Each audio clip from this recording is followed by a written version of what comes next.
Hello student. आज हम लोग शून्यवाद पढ़ेंगे। बौद्ध दर्शन में परमार्थ सत्य को शून्यवाद कहा गया है। इस दर्शन के अनुसार शून्य ही परम सत्य है। शून्यवाद अर्थात स्वरूप मनुष्य के समस्त विकल्पों से परे है। यह तर्क जाल से ऊपर है। मनुष्य की तर्क बुद्धि तत्व के स्वरूप शून्य को ग्रहण करने में समर्थ नहीं है। मनुष्य की तर्क बुद्धि आस्तिक और नास्तिक रूप से ही किसी वस्तु का ग्रहण करती है। तर्क के द्वारा तर्क जाल उत्पन्न होता है, जिसमें हम केवल फंसते ही जाते हैं। बुद्धि भंवर में पड़े रहने से हम संसार सागर को पार नहीं कर सकते। अतः इसे पार करने के लिए हमें तर्क जाल में नहीं पड़ना चाहिए। सभी बौद्धिक प्रपंचों में से हमें विराम लेना चाहिए, अर्थात हमें शून्य को शरण में जाना चाहिए।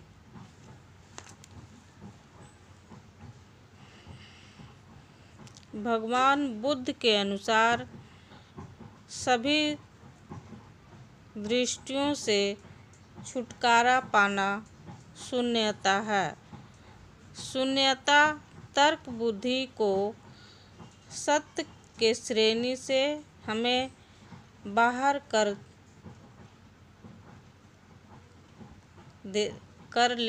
देता है।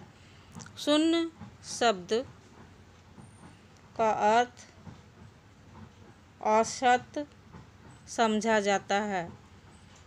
इस प्रकार लोक व्यवहार में शून्यवाद का प्रसिद्ध अर्थ है संकल्प सत्ता का निषेध एवं यह अभाव। इसी साधारण अर्थ को ग्रहण करने के कारण शून्य को सर्व विनाशिकारवाद कहा गया है।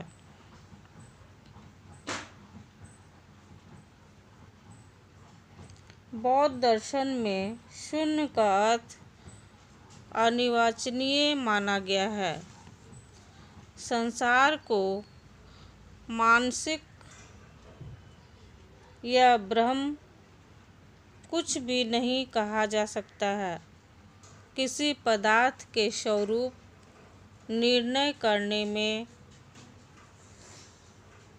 चार कोटि का प्रयोग संभव है: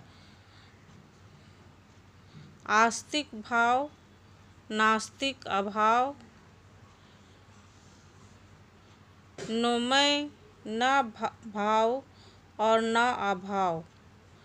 वस्तु का स्वरूप न सत्य है न असत्य, अतः वस्तु का स्वरूप अविनाशनीय है।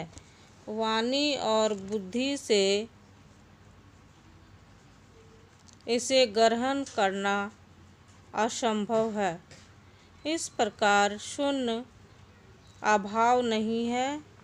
अभाव तो सापेक्ष है, क्योंकि अभाव मात्र की अपेक्षा करता है। शून्य निरपेक्ष है। यह समस्त प्रपंचात्मा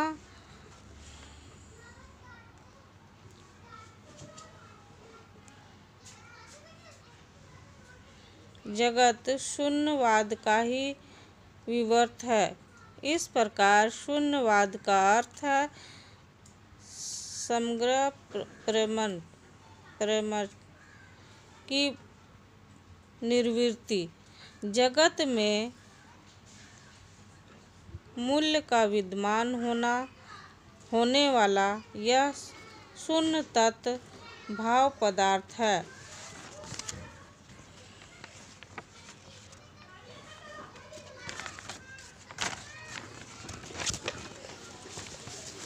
संसार के सभी पदार्थ शून्य है। जिन कारणों से पदार्थ की उत्पत्ति होती है, उन कारणों के नाश से पदार्थ का भी नाश हो जाता है। पदार्थ की 3 अवस्थाएं होती है। पहला उत्पत्ति, दूसरा स्थिति और तीसरा नाश। ये तीनों अवस्थाएं